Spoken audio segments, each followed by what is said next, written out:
Charlotte? I have a question about self-sacrifice. When is it loving and when is it not loving? It's never loving.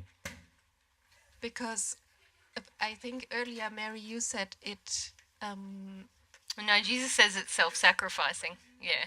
You said love is self-sacrificing. Yeah. Yeah. No, what I meant by that is this. For example, to save someone's life would be loving, wouldn't it? There's things you may choose to do in your future that appear to be self-sacrificing to somebody else. So an example of that is Mary and I came back to earth. It appears to be a self-sacrifice. But what motivated it?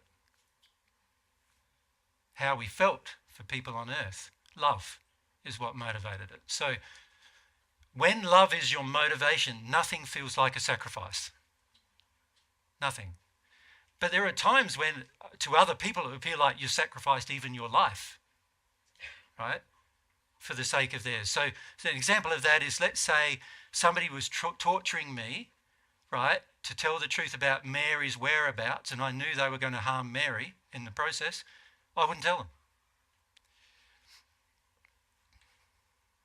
Now that might appear like a self-sacrificing act, but actually it's not. It's a loving act. Yep. So there are times when things you do may appear self-sacrificing, but if you've got the feeling that you're self-sacrificing, then it's not loving. Yep.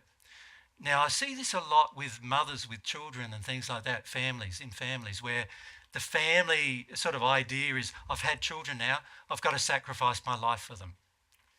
So mothers give up their pursuits, their joys, they love their different work that they enjoy doing and different things they enjoy doing, and they feel like they've got to give it up for the sake of their child.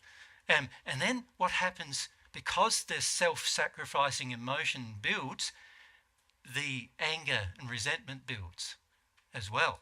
So you end up feeling like, oh God, and this is why for many women in their 40s, they get very angry about even like ovulating is a anger. Stopping ovulation is an anger about having children. It gets so intense where we feel like we've given up so much of our life, we end up in this state where even our body starts responding to the rage we feel. Yeah? And yet, for many women, they're told, unless you're a mother, you haven't learnt anything about life. And, so you get this problem, this additional problem where you've got, on one hand, you're being told, as a mother, you've got to sacrifice everything and do everything for your children. And then on the other hand, if you don't do that, you're a bad mother. But you don't feel like doing it. So, and anybody in their right mind wouldn't feel like doing it. I'm saying, like, it's a realistic thing to feel like, what if you're having children, it should be a joy, not a sacrifice. Yeah. And what do you think the child feels when it's a sacrifice? Yeah, the child feels like, I'm not even wanted here, really. That's how the child's going to feel. So the whole self-sacrificing ideal is actually very, very damaged in terms of love. There are times when it might look like you're sacrificing self, but if it's driven by love, you won't feel like you're being self-sacrificing. So does that answer your question, Charlotte? Yeah, it's still not clear how an intention can be loving, but it's not involving love of self. Well, if you think about the expression of love, you've got lots of objects that you can love all at the same time, don't you? You can love yourself at the same time as you love your partner, at the same time as you love your child, at the same time as you love God. And these loves are not mutually exclusive. They are all able to be engaged at the same time. So there are times when you might go, my child is sick, so I'm going to have to stay up with them. Yeah? Now that might appear to the outside as a sacrifice of self, but your love is driving you to stay up with your child while it's sick, to check on it and care for it.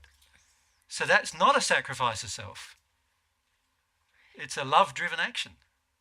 But if you had a feeling that, oh, my child has to go to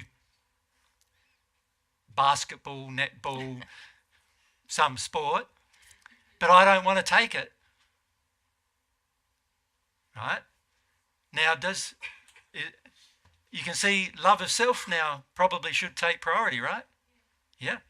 Because if I love myself and I won't do for my child something I don't want to do, like caring for the child is something I wanted to do when it was sick, but when it comes to taking the, like, you know, a lot of parents do this every single days, 2 days, 3 days, they go sport here, sport there, music here.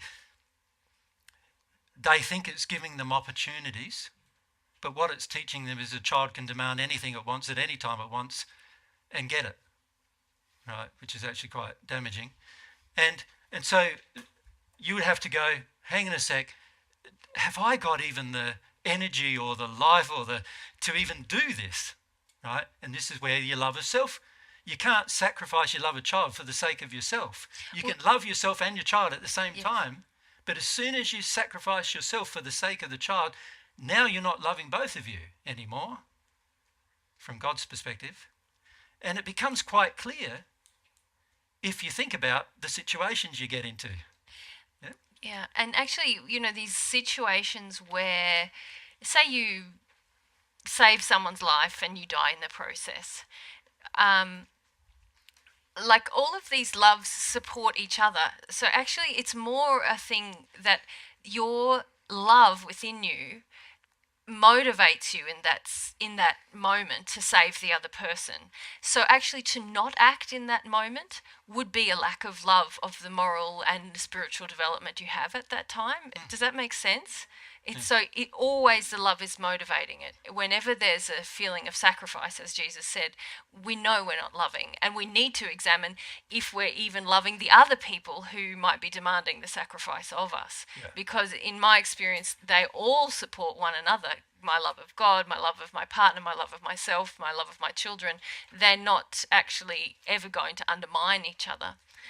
But in those extreme examples, my feeling is it would be a lack of love, of my own love, if you like, for that person not to act. Yeah. Thank you. Yeah.